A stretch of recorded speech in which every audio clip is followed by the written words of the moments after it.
अंधो पवन कुमार खलबल पावक ज्ञान घन जा हृदय अगार बसे राम सर चाप धर। राम कथा के रसिक तुम भक्ति रहो मति धीर। आइए श्वासन लीजिए प्रभु तेज पूंज कपिवीर। रामायण तुलसी कथे कहो कथा अनुसार। प्रेम सहित आसंग हो आओ पवन कुमार। कथा आरंभ होत है सुनो वीर हनुमान। राम लक्ष्मण जानकी सदा करे कल्याण सियावर रामचंद्र मेरे परशुराम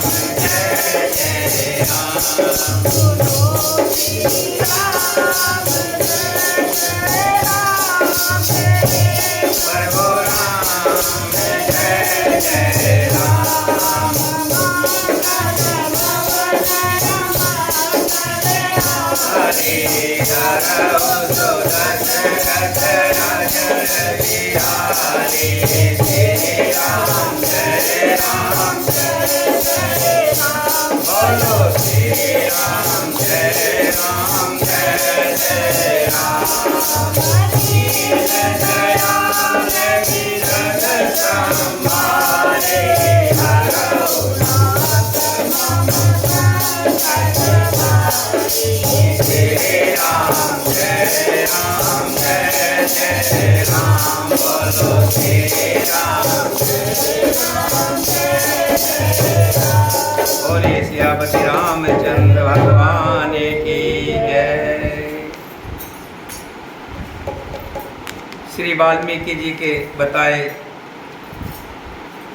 रास्ते अनुसार श्री राम जी वहाँ पहुँचे हैं जहाँ चित्रकूट का पर्वत सामने से दिखाई दे रहा है। खल खल करके गंगे मैया बह रही है। गंगा मैया का नाम मंदाकिनी, यहाँ मंदाकिनी नदी के नाम से गंगा मैया को जाना जाता है। जहाँ भौरों की पंक्तियाँ बहुत ही सुंदर गुंजार करती है और सुख देने वाली शीतल मंद सुगंधित हवा चलती है।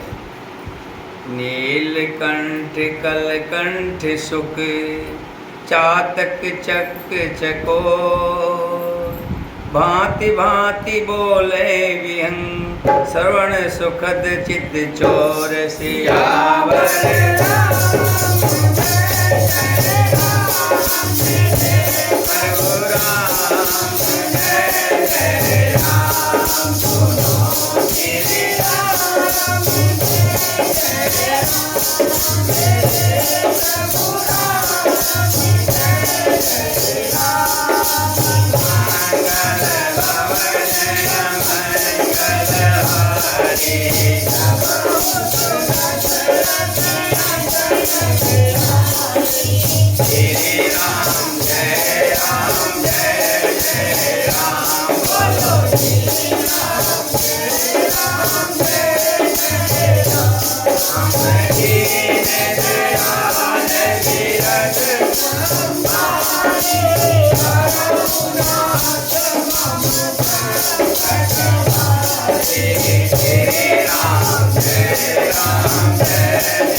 नीलकंठ, कोयल, तोते, पपीहे, चकवे और चकोर बहुत तरह के पक्षी कानों को सुख देने वाली और चित्त को चुराने वाली तरह तरह की बोलियां बोलते हैं।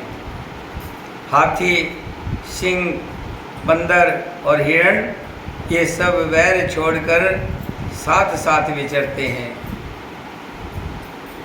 इन सब की छवि देख कर के सीता जी कहती है कि हे प्रभु, यहाँ का सुंदर दृश्य जो है मन को बड़े भावने वाला है और ऐसा लगता है जैसे स्वर्ग की घटा यहाँ छाई हो।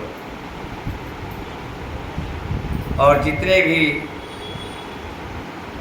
वन हैं सब श्री राम जी के इस वन को देखकर सिहाते हैं।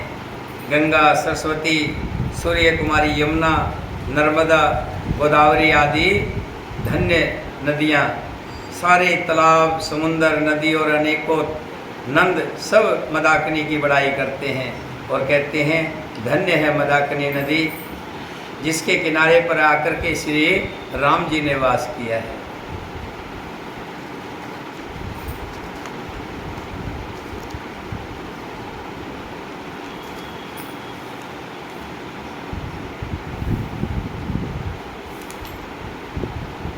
छिन छिन लख सिय राम पद, जाने आप परने, करत न सपनो लखन चित, बंध मात पितुगे। क्षण क्षण भर सीता राम जी के चरणों को देखकर और अपने ऊपर उनका स्नेह जानकर लक्ष्मण जी सपन में भी भाइयों, माता पिता और घर की याद नहीं करते हैं।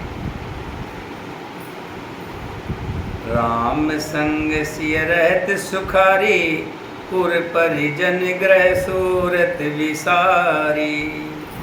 छिन छिन पिय विध बदन निहारी, परमुदित मनो चकोर कुमारी।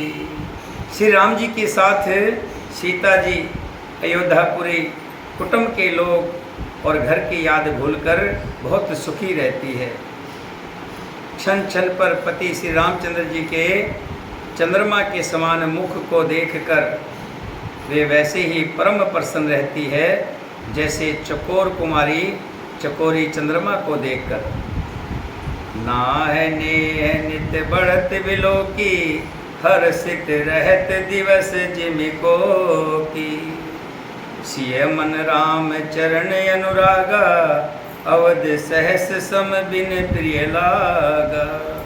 स्वामी का प्रेम अपने प्रति नित्य बढ़ता हुआ देखकर सीता जी ऐसी हर्षित रहती है जैसे दिन में चकवी रहती है। सीता जी का मन श्री रामचंद्र जी के चरणों में अनुरक्त है, इससे उनको वन हजारों अवध के समान प्रिय लगता है। पर्ण कुटी प्रिय प्रीतम संगा, प्रिय परिवार कुरंग विहंगा।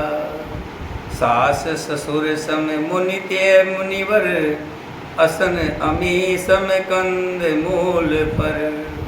प्रीतम श्री रामचंद्र जी के साथ पर्णकुटी प्यारी लगती है। मृग और पक्षी प्यारे कुटुंबियों के समान लगते हैं। मुनियों की स्त्रियां सास के समान और श्रेष्ठ मुनि ससुर के समान, और कंद मूल फलों का आहार उनको अमृत अनेकों अमृत के समान लगता है। नाथ साथ साथ री सुहाई, मयन शयन सय सम सुखदाई। लोकप होए विलोकत जासु, तेहि की मोह सक विषय विलासु। स्वामी के साथ सुंदर साथरी कुश और पत्तों की सेज सैकड़ों कामदेव की सेजों के समान सुख देने वाली है, जिनके कृपा पूर्वक देखने मात्र से जीव लोकपाल हो जाते हैं, उनको कहीं भोग विलास मोहित कर सकते हैं। सुमरत राम तजय जन, तृण सम विषय विलास।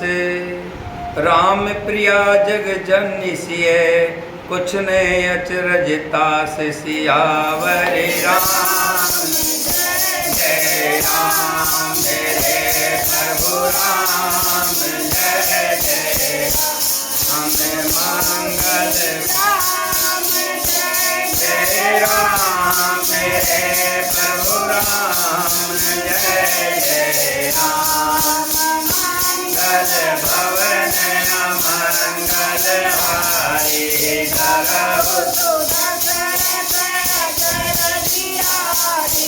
श्री राम जय राम जय जय राम। बोलो श्री राम राम की दयाल संभारी, नाथ मम संकट भारी। श्री राम बोलो श्री राम जय राम जय जय राम। सीता जी और लक्ष्मण जी को जिस प्रकार सुख मिले, मेरे श्री रघुनाथ जी वही करते हैं और वही कहते हैं। भगवान प्राचीन कथाएं कहानियाँ कहते हैं और लक्ष्मण जी तथा सीता जी अत्यंत सुख मानकर सुनते हैं। जब जब श्री रामचंद्र जी अयोध्या की याद करते हैं, तब तब उनके नेत्रों में जल भर आता है। माता पिता, कुटुंबियों और भाइयों तथा भरत के प्रेमशील और स्वभाव को याद करके कृपा के समुद्र प्रभु श्री रामचंद्र जी दुखी हो जाते हैं। किंतु फिर उस समय समझकर धीरे धारण कर लेते हैं। श्री रामचंद्र जी को दुखी देखकर सीता जी और लक्ष्मण जी भी व्याकुल हो जाते हैं। जैसे किसी मनुष्य की परछाई उस मनुष्य के समान ही चेष्टा करती है। तब धीर, कृपालु और भक्तों के हृदय को शीतल करने के लिए चंदन रूप रघुकुल को आनंदित करने वाले श्री रामचंद्र जी प्यारी पत्नी और भाई लक्ष्मण की दशा देखकर कुछ पवित्र कथाएं कहने लगते हैं, जिन्हें सुनकर लक्ष्मण जी और सीता जी सुख प्राप्त करते हैं। राम लखन सीता सहित सोहत परण निकेत, जिमि वासो बस अमरपुर सच्ची जयंत समेत। लक्ष्मण जी और सीता जी सहित श्री रामचंद्र जी पर्णकुटी में ऐसे सुशोभित हैं जैसे अमरावती में इंद्र अपनी पत्नी सची और पुत्र जयंत सहित बसता हो। जोग है प्रभु सिय लखन कैसे, पलक विलोचन गोलक जैसे। से वहीं लखन सिय रघुवर ही, जिमि अविवेक पुरस सर है। प्रभु श्री रामचंद्र जी सीता जी और लक्ष्मण जी की कैसे संभाल कर रखते हैं, जैसे पलकें नेत्रों के गोलकों की संभाल रखती है। इधर लक्ष्मण जी, सीता जी और श्री रामचंद्र जी ऐसी सेवा करते हैं जैसे अज्ञानी मनुष्य शरीर की सेवा करते हैं। पक्षी, पशु, देवता और तपस्वियों के हितकारी प्रभु इस प्रकार सुखपूर्वक वन में निवास कर रहे हैं। तुलसीदास जी कहते हैं, मैंने श्री रामचंद्र जी का सुंदर वन गमन कहा, अब जिस तरह सुमंत योद्धा आए वो कथा सुनो। फिर निषाद प्रभु पहुँचाई, सचिव सहित रथ देखें आई। मंत्री विकल विलोक निषादु, कह न जाए जस भयो विषादु। प्रभु श्री रामचंद्र जी को पहुंचाकर जब निषाद राज लौटा, तब आकर उसने रथ को मंत्री सुमंत सहित देखा। मंत्री को व्याकुल देखकर निषाद जी को जैसा दुख हुआ वो कहा नहीं जाता। निषाद जी को अकेले आया देख करके सुमंत जी रो पड़े, हा राम, हा सीते, हा लक्ष्मण, क्योंकि सुमंत जी को अभी उम्मीद थी कि श्री राम जी लौट आएंगे। इसी उम्मीद के सहारे वो गंगा के किनारे खड़े थे। ऐसा पुकारते हुए, हे राम, हे सीते, हा लक्ष्मण, बहुत व्याकुल होकर सुमंत जी धरती पर गिर पड़े। रथ के घोड़े दक्षिण दिशा की ओर जिधर श्री राम जी गए थे देख देख कर हिनहाते हैं, मानो बिना पंख के पक्षी व्याकुल हो रहे हों। वे ना तो घास चरते हैं ना पानी पीते हैं, केवल आंखों से जल बहा रहे हैं।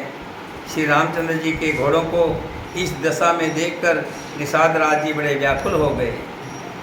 धर धीरज सब कहें निषादु, अब सुमंत पर हो विषादु। तुम पंडित परमार्थ ज्ञाता, धरो धीर लख विमुख विधाता। तब धीरज धरकर निषाद राज जी कहने लगे, हे सुमंत जी, अब विषाद को छोड़िए। आप पंडित और परमार्थ को जानने वाले हैं, ज्ञानी हैं। विधाता को प्रतिकूल जानकर धैर्य धारण कीजिए। और कोमल वाणी से भांति भांति की कथाएं कहकर निषाद ने जबरदस्ती लाकर सुमंत को रथ पर बिठाया, परंतु शोक के मारे वे इतने शिथिल हो गए कि रथ को हाँक नहीं सकते। उनके हृदय में श्री रामचंद्र जी के विरह की बड़ी तीव्र वेदना है। घोड़े तड़फड़ाते हैं और ठीक रास्ते पर नहीं चलते, मानो जंगली पशु लाकर रथ में जोत दिए गए हों। वे श्री रामचंद्र जी के वियोगी घोड़े कभी ठोकर खाकर गिर पड़ते हैं, कभी घूमकर पीछे की ओर देखने लगते हैं। वे तीक्ष्ण दुख से व्याकुल हैं। जो कोई राम लक्ष्मण जानकी का नाम ले लेता है, घोड़े हिकर हिकर करके उसकी ओर प्यार से देखने लगते हैं। घोड़ों की विरह दशा कैसे कही जा सकती है? वे वैसे व्याकुल हैं जैसे मणि के बिना सांप व्याकुल होता है। मंत्री और घोड़ों की ये दशा देखकर निषादराज भी खुद भी विषाद के वश में हो गए, दुखी हो गए। तब उसने अपने 4 उत्तम सेवक बुलाकर सारथी के साथ कर दिए। निषादराज को सारथी सुमंत जी को पहुंचाकर विदा करके लौटा। उसके विरह और दुख का वर्णन नहीं किया जा सकता। वे चारों निषाद रथ लेकर अवध को चले। सुमंत और घोड़ों को देखकर वे क्षण क्षण में विषाद में डूब जाते हैं। सोच सुमंत विकल दुख दीना, धिग जीवन रघुवीर विहीना। रहन अंत अधम सिर रू, जसन लह बिचरत रघुवीरू। व्याकुल और दुख से दीन हुए सुमंत जी सोचते हैं कि श्री रघुवीर जी के बिना जीने को धिक्कार है। आखिर ये अधम शरीर रहेगा तो है ही नहीं, एक दिन तो इसको खत्म होना है। अभी श्री रामचंद्र जी के बिछड़ते ही छूटकर इसने यश क्यों नहीं पा लिया? भय अजस अग भाजन प्राणा, कवन हेत नहीं करत प्याना। है मंद मन अवसर चूका, अजो न हृदय होत दुई टूका। ये प्राण अपयश और पाप के भाड़े हो गए। ये श्री राम जी के साथ ही क्यों नहीं निकल गए? अब ये किस कारण कूच नहीं करते हैं, क्यों नहीं निकलते हैं? हाय नीच मन, बड़ा अच्छा मौका चूक गया। अब भी तो हृदय के 2 टुकड़े नहीं हो जाते। सुमंत जी हाथ मलमल कर और सिर पीट पीट कर पछताते हैं, मानो कोई कंजूस धन का खजाना खो बैठा हो। वे इस प्रकार चले मानो कोई बड़ा योद्धा वीर का बाना पहनकर और उत्तम सूरवीर कहलाकर युद्ध से भाग चला हो। विपर विवेकी वेद विद, सम्मत साध सुजात। जिमि धोखे मद पान कर, सचिव सोचते ही भांत। सियावरे राम जय जय राम, जय जय राम, श्री राम जय जय राम, जय प्रभु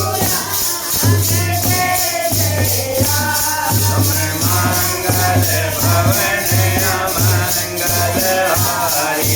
धरहु सुदशरथ श्री राम जय राम, बोलो जय राम दीन दयाल।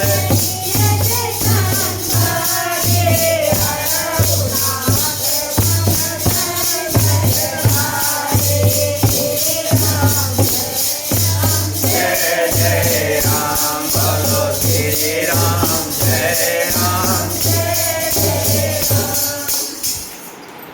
सुमंत जी इस तरह से पछता रहे हैं जैसे कोई उत्तम ब्राह्मण किसी के बहकावे से मदिरा का सेवन कर ले। और बाद में पछताता है। जैसे किसी उत्तम कुल वाली साधु स्वभाव की समझदार और मन वचन कर्म से पति को ही देवता मानने वाली पतिव्रता स्त्री को भाग्यवश पति को छोड़कर पति से अलग रहना पड़े, उस समय उसके हृदय में जैसे भयानक संताप होता है, वैसे ही मंत्री के हृदय में संताप हो रहा है, दुखी हो रहे हैं। लोचन सजल डीठ भई थोरी, सुने न श्रवण विकल मति भोरी। सूखे अधरे लाग मुँह लाटी, जिए न जाए और अवध कपाटी। नेत्रों में जल भरा है, दृष्टि मंद हो गई, कानों से सुनाई नहीं पड़ता, व्याकुल हुई बुद्धि बेठिकाने हो गई है, होठ सूख रहे हैं, मुंह में लाठी लग गई है, किंतु ये सब मृत्यु के लक्षण हो जाने पर भी प्राण नहीं निकलते, क्योंकि हृदय में अवधि रूपी किवाड़ लगे हैं, अर्थात 14 वर्ष बीत जाने पर भगवान फिर मिलेंगे, यही आशा रुकावट डाल रही है। सुमंत जी के मुख का रंग बदल गया है, जो देखा नहीं जाता, मानो शरीर में रक्त नाम की चीज़ नहीं हो, सारा खून सूख गया हो। ऐसा मालूम होता है मानो इन्होंने माता पिता को मार डाला हो। जैसे कोई व्यक्ति माता पिता को मार डाले तब उसको जो पाप हो लगता है, जो उसका हृदय कोसता है उसे, उस तरह से सुमंत जी अपने मन को कोस रहे हैं। उनके मन में राम वियोग रूपी हानि का महान गिलानी पीड़ा छा रही है कि श्री राम रूपी वियोग, श्री राम और लक्ष्मण सीता जी को छोड़ करके आ रहे हैं, उसका वियोग जो है उनको ऐसा लग रहा है कि मानो किसी साहूकार को बहुत बड़ा नुकसान हो गया हो। जैसे कोई पापी मनुष्य नरक को जाता हुआ रास्ते में सोच कर रहा हो, मुँह से वचन नहीं निकलते, हृदय में पछताते हैं कि मैं योद्धा जाकर क्या देखूंगा। श्री रामचंद्र जी से खाली रथ को जो देखेगा वही मुझे देखने में संकोच करेगा, अर्थात मेरा मुंह देखना भी पसंद नहीं करेगा। धाये पूछे मोहे जब, नगर के जब लोग आकर के मुझसे पूछेंगे, धाये पूछे मोहे जब, विकल नगर नर नार, उत्तर देव में सभी तब, हृदय बजर बैठार सियावर। मेरे प्रभु राम जय राम, श्री राम जय जय राम, मेरे प्रभु राम मंगल भवन मंगल हारी धरम, श्री राम जय राम जय जय राम, बोलो श्री राम जय। दीन दयाल विरध संभारे, हरहु नाथ संकट हारे, श्री राम जय राम, बोलो श्री राम जय राम। गोस्वामी तुलसीदास जी कहते हैं, सुमंत जी की ऐसी दशा हो गई है कि जिसको देखकर कोई भी देखने वाला कहेगा, मुंह सूख गया है, होठों पर पपड़ी आ गई है, चेहरा ऐसा हो गया जैसे रक्त विहीन होता है, शरीर से खून निचोड़ गया हो। और बार बार सोच सोच करके सुमंत जी दुखी हो रहे हैं कि मैं योद्धा में जाऊंगा। जब व्याकुल स्त्री और पुरुष आकर के मुझसे पूछेंगे तब मैं उनको क्या कहूँगा। जब दीन दुखी सब माताएं पूछेंगी आकर के, कौशल्या जब मुझसे कहेगी कि राम कहाँ है, सुमित्रा आकर के कहेगी लक्ष्मण और सीता जी कहाँ हैं, तब मैं उनसे क्या कहूँगा।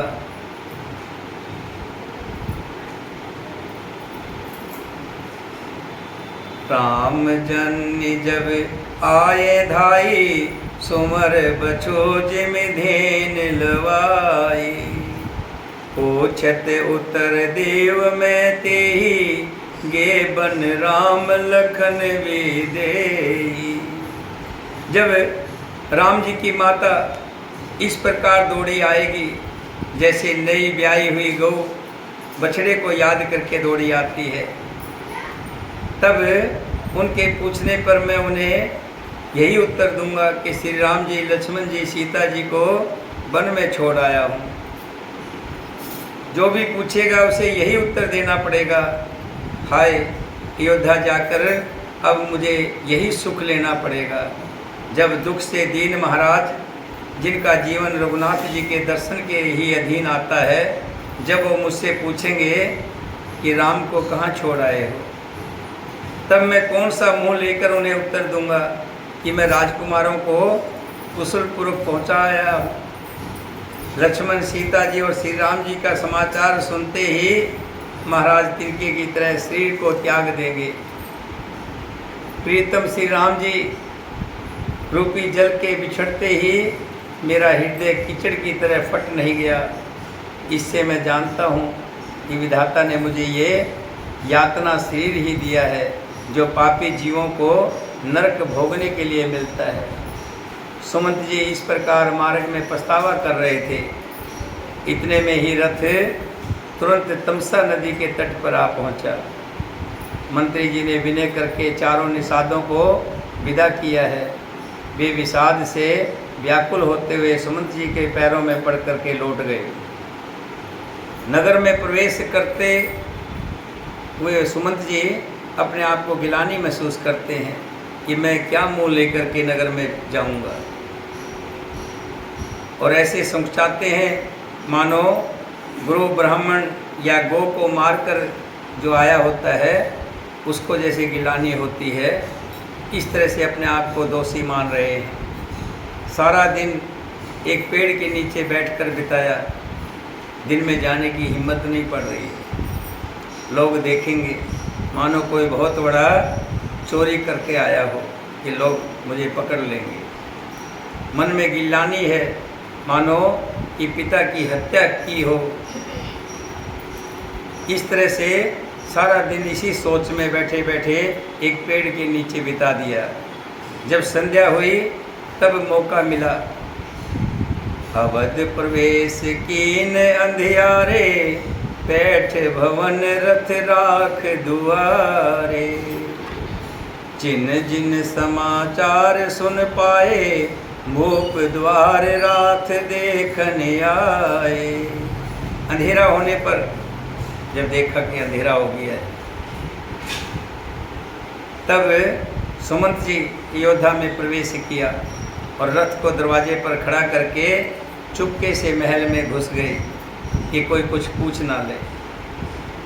जिन जिन लोगों ने रथ को आते हुए देखा कि रथ खाली है, रथ में कोई भी नहीं है, कि श्री राम जी नहीं लौटे हैं, सीता जी, लक्ष्मण जी कोई नहीं लौटा है, वे सभी राजद्वार पर आए हैं। रथ को पहचान कर और घोड़ों को व्याकुल देखकर उनके शरीर ऐसे गले जा रहे हैं जैसे छिन हो रहे हैं, जैसे धूप में बर्फ के जो ओले होते हैं, ओले गलते हैं। नगर के स्त्री पुरुष कैसे व्याकुल हैं, जैसे जल के घटने पर मछलियां व्याकुल हो जाती हैं। मंत्री का अकेले ही आना सुनकर सारा रनिवास व्याकुल हो गया। राजमहल उनको ऐसा भयानक लगने लगा मानो प्रेतों का निवास शमशान घाट हो गया हो। अतियारत सब पूछे रानी, उतर न आवे विकल भईवानी। सुनैन श्रवण नैन नहीं सूझा, कहो कहाँ नृपते तेहि बूझा। अत्यंत दुखी होकर सब रानियां पूछती हैं कि श्री राम जी कहाँ रहे, सीता जी कहाँ रहे, लक्ष्मण जी कहाँ हैं। पर सुमंत जी को कुछ भी कहे नहीं सुझाता है, कुछ भी उत्तर नहीं सूझता है। उनकी वाणी विकल हो गई है, रुक गई है, ना कानों से सुनाई पड़ता है और ना आँखों से कुछ सूझता है। वे जो सामने आता है उससे पूछते हैं, कहो भाई राजा कहाँ है, राजा कहाँ है, राजा कहाँ है। दासिन देख सचिव विकलाई, कौसल्याग्र गई लिवाई। जाय सुमंत दीख कस राजा, अमीव रहित जन चंद विराजा। दासियां मंत्री को बुलाकर, मंत्री को व्याकुल देखकर सुमंत जी को देखा दासियों ने कि सुमंत जी बड़े व्याकुल हैं, तो उन्हें कौशल्या जी के महल में लिवा गए। सुमंत जी ने जाकर वहाँ राजा को देखा, मानो बिना अमृत का चंद्रमा हो। राजा आसन, सैया और आभूषणों से रहित बिल्कुल उदास पृथ्वी पर गिरे पड़े हुए हैं। वे लंबी सांसें लेकर इस प्रकार सोच करते हैं मानो राजा याति स्वर्ग से गिरकर सोच रहे हों। राजा क्षण क्षण में सोच से छाती भर लेते हैं। लेत सोच भर छिन छिन छाती, जन जर पंख परेव समाती। ऐसी विकल दशा है मानो गिद्धराज जटाऊ का भाई संपाति पंखों के जल जाने से गिर पड़ा हो।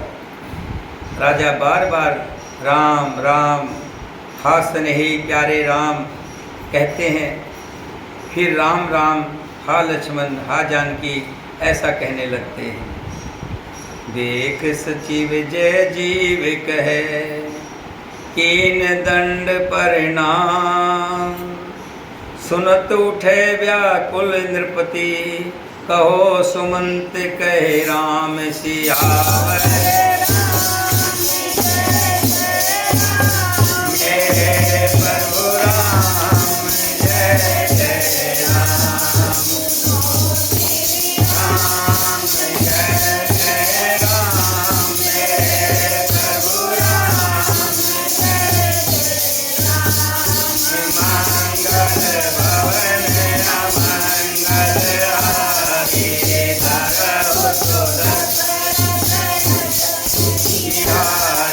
श्री राम जय राम जय जय राम। बोलो श्री राम जय राम जय जय राम। दीन दयाल विरध संसारी, हरहु श्री राम जय राम जय जय राम। बोलो श्री राम। मंत्री ने देखकर राजा को जय जीव कहकर दंडवत प्रणाम किया। सुनते ही राजा व्याकुल होकर उठे और बोले, सुमंत कहो राम कहाँ है। राजा ने सुमंत को हृदय से लगा लिया, मानो डूबते हुए आदमी को कुछ सहारा मिल गया हो। मंत्री को स्नेह के साथ पास बैठाकर नेत्रों में जल भरकर राजा पूछने लगे, राम कुशल कहो सखा स्नेही, कह रघुनाथ लखन बिदेही। आन पेर की बन सिधाए, सुनत सचिव लोचन जल छाए। हे मेरे प्रिय सखा, श्री राम जी की कुशल कहो, बताओ श्री राम, लक्ष्मण और जानकी कहाँ है। उन्हें लौटा लाए हो कि वे वन को चले गए हैं। ये सुनते ही मंत्री के नेत्रों में जल भर आया। शोक विकल पुन पूछ नरेशु, कहो सिय राम लखन संदेशु। राम रूप गुणशील सुभाओ, सुमर सुमर उर सोचत राओ। शोक से व्याकुल होकर राजा फिर पूछने लगे, सीता, राम और लक्ष्मण का संदेशा तो कहो। श्री रामचंद्र जी के रूप, गुण, शील और स्वभाव को याद कर करके राजा हृदय में सोच करते हैं और कहते हैं, मैंने राजा होने की बात सुनाकर वनवास दे दिया। ये सुनकर भी जिस राम के मन में हर्ष और विषाद कुछ भी नहीं हुआ, ऐसे पुत्र के बिछड़ने पर भी मेरे प्राण नहीं गए, तब मेरे समान बड़ा पापी और कौन होगा। हे सखा, हे सुमन, श्री राम, जानकी और लक्ष्मण जहाँ है, मुझे भी वहाँ ले चलो, मुझे भी वहाँ पहुँचा दो, नहीं तो मैं सत्य भाव से कहता हूँ कि मेरे प्राण अब रुकेंगे नहीं, उनके बिना नहीं रहेंगे। पुण्य पुण्य पूछत मंत्री राओ, प्रियतम सुवन संदेश सुनाओ, करें सखा सोई बेग पाओ, राम लखन सिय नैन दिखाओ। बार बार राजा बार बार मंत्री से पूछते हैं, मेरे प्रीतम पुत्रों का संदेशा सुनाओ। हे सखा, तुम तुरंत वही उपाय करो जिससे श्री राम, लक्ष्मण और सीता जी को मैं अपनी आंखों से देख सकूं। मंत्री धीरे धरकर कोमल वाणी से बोले, महाराज, आप बड़े ज्ञानी हैं, विद्वान हैं, पंडित हैं। हे देव, आप सूरवीर तथा उत्तम धैर्यवान पुरुषों में श्रेष्ठ हैं।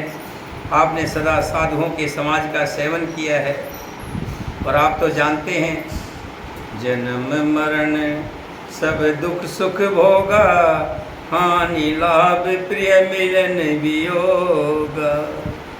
काल कर्म बस होए गोसाई, बर बस रात दिवस की ही नाही। यही राजन, धर्म, जन्म मरण, सुख दुख के भोग, हानि लाभ, प्यारों का मिलना बिछड़ना, ये सब हे स्वामी काल और कर्म के अधीन रात और दिन की तरह बरबस होते रहते हैं। मूर्ख लोग सुख में हर्षित होते हैं, दुख में रोते हैं, पर धीर पुरुष अपने मन में दोनों को समान समझते हैं, क्योंकि सुख और दुख एक ही वृक्ष की दो टहनियाँ हैं। सुख है तो दुख भी है, और रात होगी तो दिन भी होगा, और दिन होगा तो रात भी होगी। जो ऐसा जानते हैं वो सुख में हर्षित नहीं होते और दुख में रोते नहीं हैं। आप तो विवेक विचार कर धीरज धरिए और शोक का परित्याग कर दीजिए और सुनिए। प्रथम बास तम सा भयो, दूसरे सूर सर तीर, नहाए रहे जल पान कर, सिय समेत दो वीर सियावर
श्री राम जी का हे महाराज पहला निवास तमसा के तट पर हुआ और दूसरा गंगा के तीर पर। सीता जी सहित दोनों भाई उस दिन स्नान करके जल पीकर ही रहे और केवट निषाद राज से जो मुलाकात हुई वो राजा को बताई, और निषाद राज ने जो बहुत सेवा की वो भी राजा को वर्णन किया। वो रात श्रृंगवेरपुर में ही बिताई। दूसरे दिन सवेरा होते ही श्री राम जी ने बड़ का दूध मंगवाया और उससे श्री राम लक्ष्मण जी ने अपने सिरों पर जटाओं के मुकुट बनाए। तब श्री रामचंद्र जी के सखा निषाद राज ने नाव मंगवाई। पहले प्रिय सीता जी को उस पर चढ़ाकर फिर रघुनाथ जी चढ़े, फिर लक्ष्मण जी ने धनुष बाण सजा कर रखे और प्रभु श्री रामचंद्र जी की आज्ञा पाकर स्वयं चढ़े।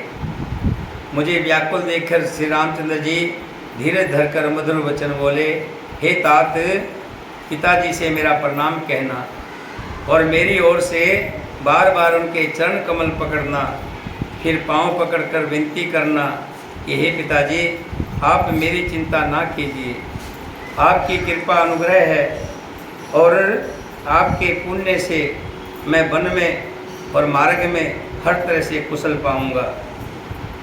तुमरे अनुग्रह तात कानन जात सब सुख पाइयो, प्रतिपाल आयुष कुशल देखन पाए पुनि फिर आइयो। जन सकल परितोष पर पाए कर विनती घनी, तुलसी करो सोय जतन जे कुलसी रह कौशल धनी। हे पिताजी, आपके अनुग्रह से मैं बन जाते हुए सब प्रकार का सुख पाऊंगा, आपका आशीर्वाद मेरे साथ होगा। आज्ञा का भली भांति पालन करके चरणों का दर्शन करने कुशल पूर्वक फिर 14 वर्ष बाद लौट आऊँगा। और हे राजन, उन्होंने कहा, सब माताओं के पैरों को पकड़ पकड़ कर माताओं का समाधान करना और माताओं को मेरी विनती समझाना। तुलसीदास कहते हैं कि तुम वही प्रयत्न करना जिसमें कौशलपति पिताजी कुशल रहे।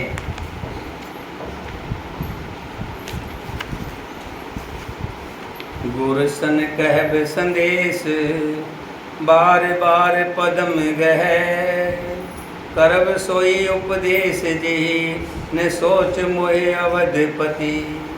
बार बार चरण कमलों को पकड़कर गुरु वशिष्ठ जी से मेरा संदेशा कहना कि वे वही उपदेश दें जिससे अवधपति पिताजी मेरा सोच ना करें। परिजन परिजन सकल निहोरी, तात अनु सुनाओ विनती मोरी। सोई सब भात मोर हितकारी, जाते रहे नर नाव सुखारी। हे तात, सब पूर्ववासियों और कुटुंबियों से निहोरा अनुरोध करके मेरी विनती सुनाना कि यही मनुष्य मेरा सब प्रकार से हितकारी है, जिसकी चेष्टा से महाराज सुखी रहे। कहब संदेश भरत के आए, नीति न तजो राज पद पाए। हे राजन, फिर श्री राम जी ने कहा कि भरत जैसे ही अपने मामा के यहाँ से आए, आते ही उनको मेरा संदेशा कहना कि राजा का पद पा लेना और राजा का पद पा जाने पर नीति ना छोड़ना, कर्म वचन और मन से प्रजा का पालन करना और सब माताओं को समान जानकर उनकी सेवा करना। और हे भाई, पिता माता और सब जनों की सेवा करके भाईपने को अंत तक निभाना। हे तात, राजा पिताजी को उसी प्रकार से रखना जिससे वे कभी मेरा सोच ना करें, मेरी सोच से दुखी ना हो। लक्ष्मण जी ने कुछ कठोर वचन कहे थे राजन, किंतु श्री राम जी ने उन्हें वरज कर फिर मुझसे अनुरोध किया और बार बार अपनी सौगंध दिलाई और कहा, हे तात, लक्ष्मण का लड़कपन वहाँ जाकर मत कहना। कह प्रणाम कुछ कहन लिए, सिय भई शिथल सने। थकित वचन लोचन सजल, पुलक पल्लवित देह सियावर राम। जय जय राम,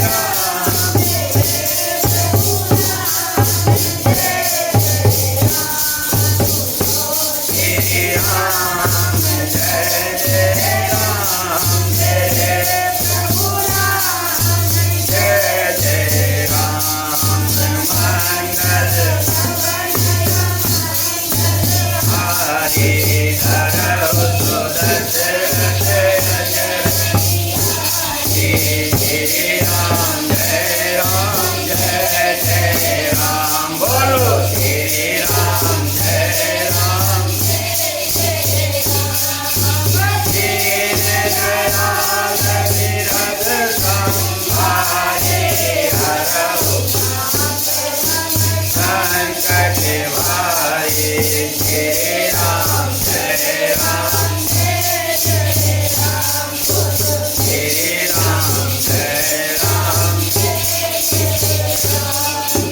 राजन, प्रणाम कर सीता जी भी कुछ कहने लगी थी।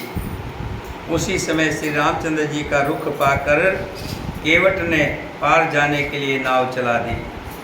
इस प्रकार रघुवंश तिलक श्री रामचंद्र जी चल दिए और मैं छाती पर वज्र रखकर खड़ा खड़ा देखता रहा। मैं अपने क्लेश को कैसे कहूँ, मैं अपने अंदर के दुख को कैसे कहूँ, जो श्री राम जी का ये संदेशा लेकर जीता ही लौट आया। ऐसा कहकर मंत्री जी की वाणी रुक गई। वे चुप हो गए और वे हानि की गिलानी और सोच के वश हो गए। सारथी सुमंत के वचन सुनते ही राजा पृथ्वी पर गिर पड़े। उनके हृदय में भयानक जलन होने लगी। वे तड़पने लगे। उनका मन भीषण मोह से व्याकुल हो गया, मानो मछली को मांझा व्याप गया हो, पहली वर्षा का जल लग गया हो। जब रानियां विलाप करके रो रही हैं, उस महान विपत्ति को कैसे वर्णन किया जाए। उस समय के विलाप को सुनकर दुख को भी दुख होने लगा और धीरज का भी धीरज भाग गया। राजा के रनिवास में रोने का शोर सुनकर अयोध्या भर में बड़ा भारी कोहराम मच गया। ऐसा जान पड़ता है मानो पक्षियों के विशाल वन में रात के समय कठोर वज्र गिरा हो।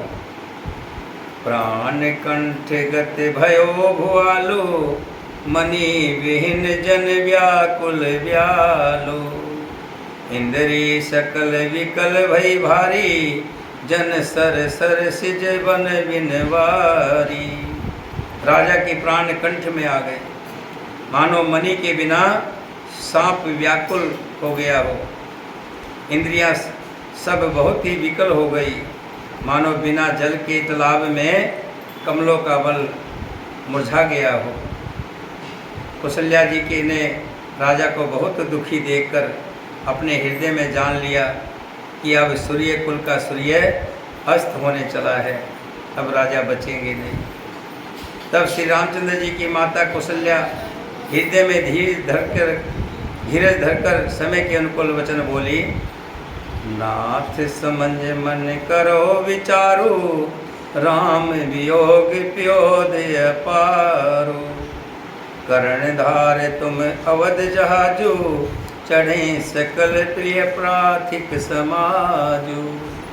हे नाथ, आप मन में समझकर विचार कीजिए कि श्री रामचंद्र जी के वियोग जो एक समुंदर है और अयोध्या जहाज है और आप उसके कर्णधार खेने वाले हैं। सब प्रियजन कुटुंबी और प्रजा ही यात्रियों का समाज है जो इस जहाज पर चढ़ा हुआ है। हे प्राणनाथ, आप धीरज रखिए। अगर आपने धीरज खो दिया, जब जहाज को चलाने वाला नहीं रहेगा तो जहाज में बैठे हुए यात्रियों का क्या हाल होगा। आप धीरे धरिए तो सब पार पहुंच जाएंगे, नहीं तो सारा परिवार डूब जाएगा। हे प्रिय स्वामी, यदि मेरी विनती हृदय में धारण कीजिएगा तो श्री राम, लक्ष्मण, सीता जी फिर 14 साल बाद वापस आ जाएंगे, फिर हमसे मिलेंगे। धीरज धरो ते पाए पारो, नाई ते बूढ़े सब परिवारो। जो जिए धरे बिने पिय मोरी, राम लखन सिय मिले बहोरी। अगर आप धीरज रखेंगे तो योद्धा रूपी जो यात्री हैं और श्री राम, लक्ष्मण, सीता जी के जाने का जो दुख है वो अथाह समुंदर के समान है। इसमें सभी योद्धा रूपी यात्री डूब जाएंगे। प्रभु, आपको धीरे धरना होगा। कौशल्या समझा रही है। प्रिय वचन मृद सुनत नृप, चिते आँख उघार। तलपत मीन मलिन जनो, शीतल शीतल वार। प्रिय पत्नी कौशल्या के कोमल वचन सुनते ही राजा ने आंख खोल करके देखा, मानो तड़पती हुई दीन मछली पर कोई शीतल जल छिड़क रहा हो। धर धीरज उठ बैठ भुआलो, कहे सुमंत कह राम कृपालो। कहा लखन कह राम स्नेही, कह प्रिय पुत्र वधु विदेही। राजा ने आंखें खोली हैं, धीरे धर करके थोड़े से बैठे हैं और बैठ करके सुमंत जी से बोले, हे सुमंत जी, कृपा करके मुझे वहाँ ले चलिए जहाँ कृपालु श्री राम जी हैं, लक्ष्मण जी हैं और मेरी प्यारी बहू जानकी जी है। बिलपत राव विकल बहु भांति, भई जुग सरिस सरात नराती। तापस अंध साप सुधियाई, कौशल्य सब कथा सुनाई। राजा व्याकुल होकर बहुत प्रकार से विलाप कर रहे हैं।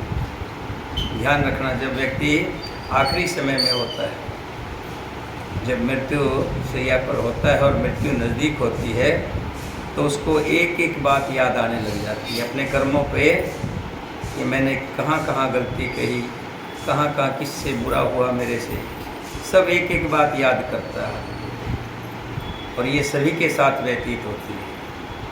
इसी तरह से राजा दशरथ विलाप कर रहे हैं और वो रात युग के समान बड़ी हो गई, बीतती ही नहीं है। राजा को अंधे तपस्वी श्रवण कुमार के पिता के श्राप की बात याद आ गई और उन्होंने कौशल्या को वो बात बताई कि कैसे कैसे मैं शिकार खेलने के लिए अयोध्या के बाहर गया था, वहीं पर अपने अंधे माता पिता को लेकर श्रवण कुमार तीर्थ कराने के लिए गया हुआ था। माता पिता के लिए जल लेने के लिए श्रवण कुमार नज़दीक के तालाब पर गया। जैसे ही उसने लोटा पानी में डुबोया तो उसकी गुड़गड़ाहट आवाज़, मैंने सोचा कोई जंगली पशु घुस आया है और ऐसा सोचकर शब्द वेदीवान चलाया।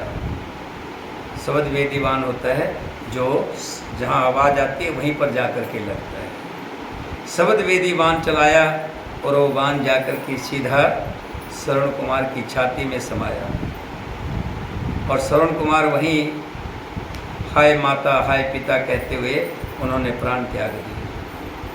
फिर मैं श्रवण कुमार को माता पिता के पास लाया और उन अंधे को जल पिलाने के लिए लोटा उनके सामने रखा, लेकिन उन्होंने जल पीने से इनकार कर दिया कि हम जल पिएंगे तो अपने बेटे से पिएंगे, मेरा बेटा है कहाँ।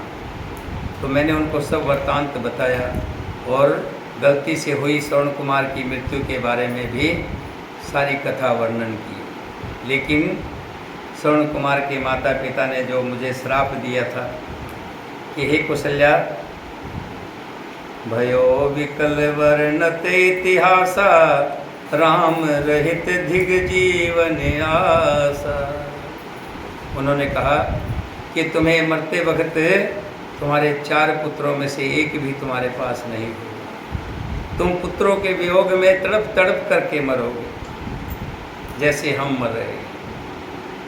उस इतिहास का वर्णन करते करते राजा व्याकुल हो गए और कहने लगे कि श्री राम जी के बिना जीने की आशा को धिक्कार है। मैं उस शरीर को रख कर क्या करूँगा जिसने मेरा प्रेम का प्रण नहीं निभाया। हार गुनंदन प्राण प्रीते, तुम बिन जियत बहुत दिन बीते। हा जानकी लखन हार घुवर, हाँ पितु हित चित चातक जल धर। हाँ रघुकुल को आनंद देने वाले मेरे प्राण प्रिय प्यारे राम, तुम्हारे बिना जीते हुए मुझे बहुत दिन बीत गए। हाँ जानकी, हाँ लक्ष्मण, हाँ रघुवर, हाँ पिता के चित्त रूपी चातक के हित को करने वाले मेघ श्री राम। राम राम कह कर फिर, राम राम कह राम कह, राम राम कह राम। देखिए कितनी बार कहा है, राम राम कह राम कह, राम राम कह राम, राम राम कह राम, 3 बार कह राम राम कह राम।